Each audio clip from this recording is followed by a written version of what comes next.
নমস্কার বন্ধুরা, কিচেন বনফুলে আপনাদের সকলকে স্বাগত জানিয়ে আবার একটা খুব দারুণ নতুন লোভনীয় একটা রেসিপি আপনাদের সামনে তৈরি করে দেখাবো।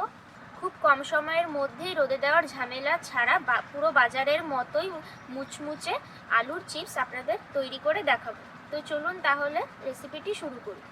এই রেসিপিটা তৈরি করতে আমি মাঠ থেকে টাটকা আলু নিয়ে চলে এসেছি। এরপরে এই আলুগুলোকে ভালো করে আমি ধুয়ে নেব।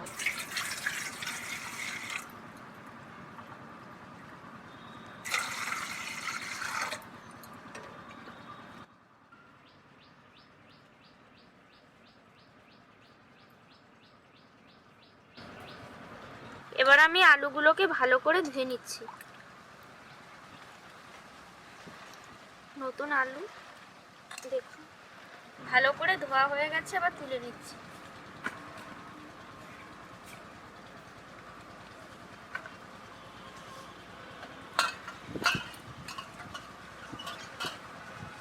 আর একবার একটু আমি জল দিয়ে ভালো করে ধুয়ে নিচ্ছি।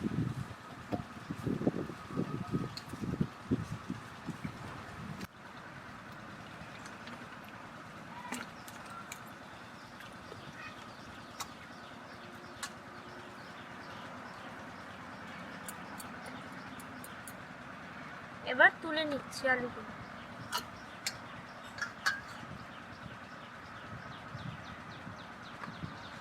আমার আলুটা ভালো করে ধোয়া হয়ে গেছে। এবার আমি এটা বটির সাহায্যে পাতলা পাতলা করে কেটে নেব।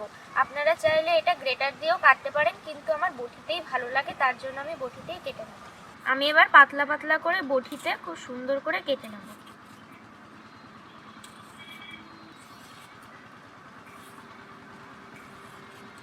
দেখুন বন্ধুরা, কত সুন্দর পাতলা হয়েছে। এইভাবে পুরো কেটে নিতে হবে।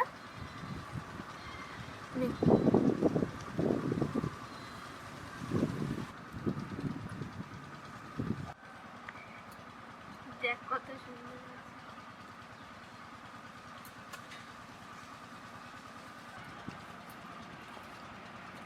দেখুন বন্ধুরা, আমার আলুগুলো পুরো মেশিনের মতোই কাটা হয়ে গেছে। এরপরে আমি এগুলো ভালো করে কচলে কচলে জল দিয়ে ধুয়ে নেব।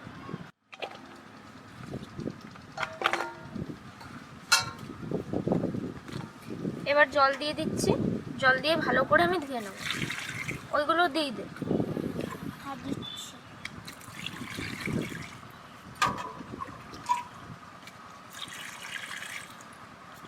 দেখুন একদম এদিক থেকে ওদিক দেখা যাচ্ছে পুরো।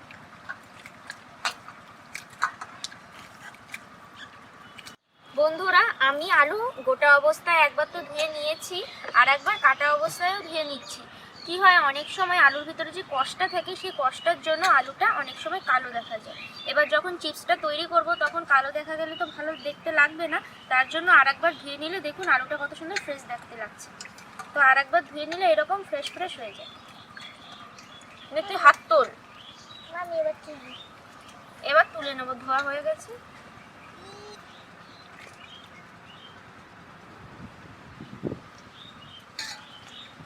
বন্ধুরা, আমার আলুগুলো ভালো করে কেটে ধোয়া হয়ে গেছে। এবার আমি এটা সিদ্ধ করে নেব। খুব বেশি সিদ্ধ করব না, ওই 4 ভাগের 1 ভাগ মতো সিদ্ধ করে নেব।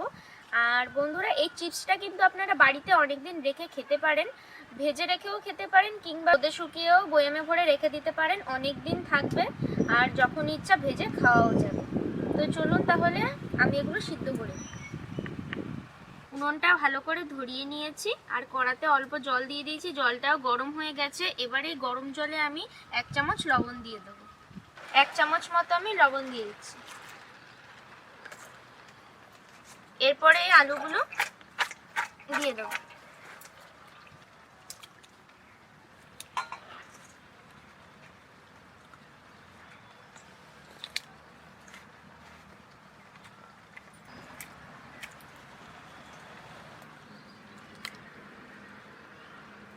আর একটু লবণ দিয়ে দিচ্ছি।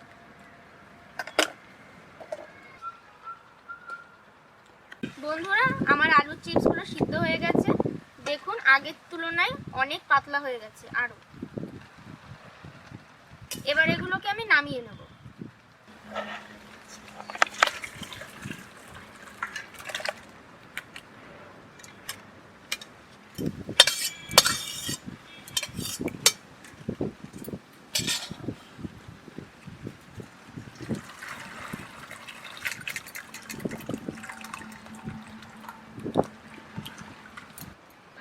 জলটা ঝরিয়ে নিতে হবে। এবার ওই আলুগুলোর গায়ে যে জলগুলো আছে সেটা মুছে নেব। তার জন্য প্রথমে একটা বস্তা আমি বিছিয়ে নিয়েছি। এই বস্তাটার ওপরে আমি সাদা সুতির কাপড়টা বিছিয়ে দিচ্ছি।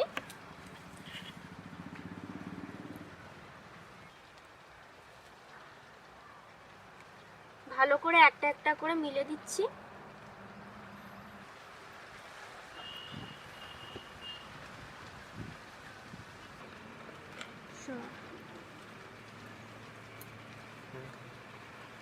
বন্ধুরা, এই আলু চিপসের ওপরে যে জলগুলো আছে সেইগুলো এখন আমি ভালো করে আস্তে আস্তে মুছে নেব।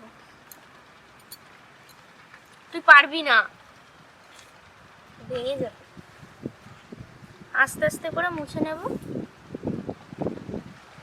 যা হাওয়া দিচ্ছে এমনিতেই শুকিয়ে যাবে।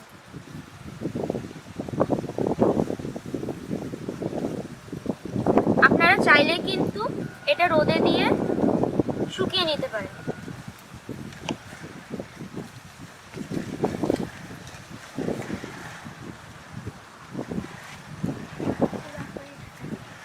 হাওয়াতে এমনিতেই পুরো শুকিয়ে পুরো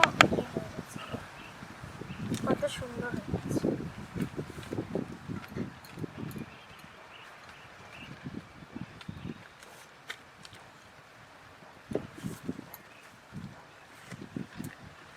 চিপসটা ভাজার জন্য কড়াতে প্রথমে আমি তেল দিয়ে দেব।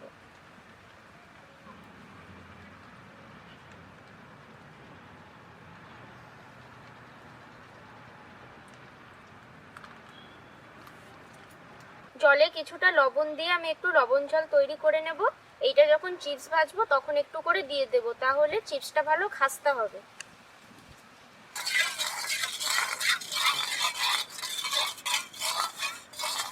আমার তেলও ওইদিকে গরম হয়ে গেছে।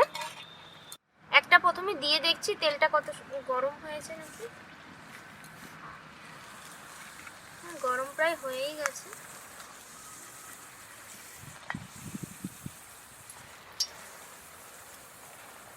আমার তেলটা ভালো করে গরম হয়ে গেছে। এবার আমি এটা দিয়ে দেবো। ঢেকে দিচ্ছি, না হলে ধুলো পড়তে পারে।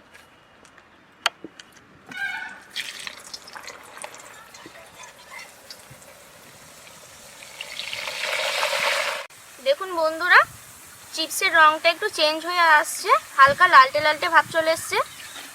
এবার আমি তুলে নেব। দেখেই বোঝা যাচ্ছে, দেখুন কত সুন্দর মুচমুচে হয়েছে। তুলে দেখছি, ঠান্ডা হয়ে গেলে আরো মুচমুচে হয়ে যাবে।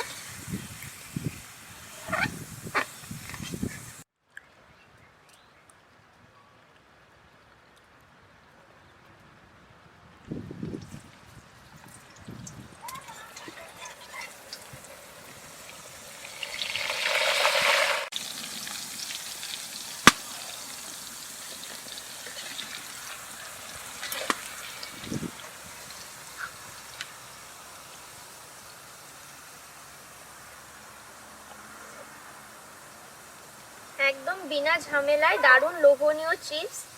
আপনারা বাড়িতে কিন্তু ঠিক এই প্রসেসেই তৈরি করবেন, তাহলে দেখবেন আপনাদেরগুলো খুব মুচমুচে হবে আর খেতে খুব ভালো লাগবে।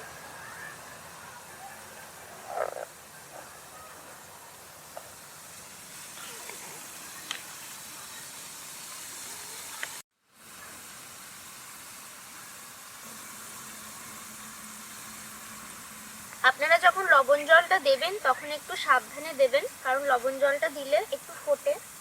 ভয় পাওয়ার কিছুই নেই।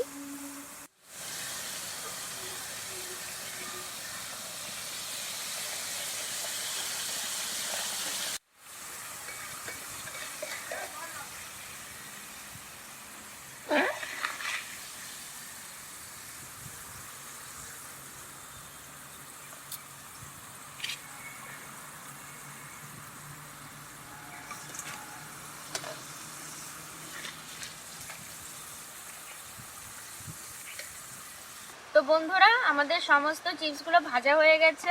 আর দেখুন কি সুন্দর মুচমুচে হয়েছে, ভাবতেই পারিনি এত সুন্দর হবে। এই দেখুন, একেবারে মানে হাত থেকে একটু মুড়ালেই একেবারে একেবারে কুচকুচে হয়ে যাচ্ছে। তো চলুন তাহলে খেয়ে বলি কেমন হয়েছে। ঋতু খা। সত্যি বন্ধুরা খুব সুন্দর হয়েছে। খা, এটা ফুলে পুরো ফুচকা হয়ে গেছে দেখো। ফুচকা হয়ে গেছে পুরো। এই যে এই আলুগুলো আবার ফুলেছে, পুরো ফুচকার মতো দেখতে লাগছে আর খুব মুচমুচে হয়েছে, খেতে খুব ভালো লাগছে। তো আপনারাও অবশ্যই এইভাবেই তৈরি করবেন আমি যেভাবে আপনাদের বলে দিয়েছি। আর যদি ভালো লাগে ভিডিওটা অবশ্যই একটা লাইক করবেন, কমেন্ট করবেন এবং আমাদের চ্যানেলে নতুন হয়ে থাকলে অবশ্যই সাবস্ক্রাইব করে দেবেন। ধন্যবাদ।